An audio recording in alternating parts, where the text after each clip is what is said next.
he spoke to reporters after the Senate lunch today, he spoke about the voting rights push in the past tense. He said, we missed this time. What then is the political value in moving forward with these show votes, given that the president effectively has acknowledged that this process has ended and risks potentially shining a light on Democratic divisions?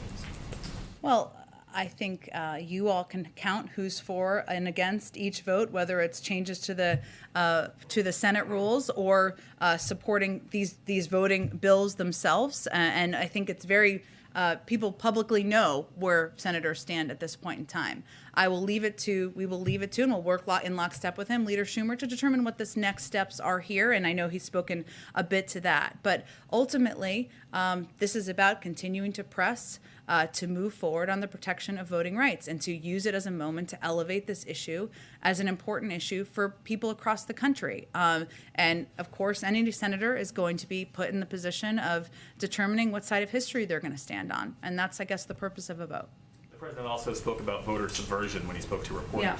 But neither the Freedom to Vote Act nor the John Lewis Voting Rights Act deal with subversion. They're focused more on suppression.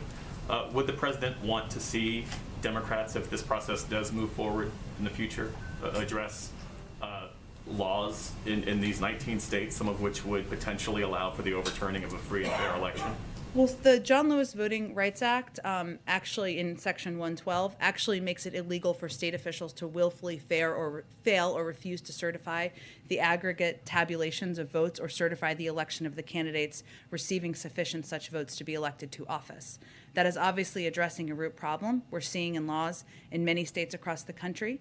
And what these laws are meant to do is provide some fundamental baselines for protections for voters, and that's an important part of doing it. Obviously, there's more you will continue to build from there, but that's an important component, I think, that sometimes everyone isn't always aware of in the John Lewis Voting Rights Act.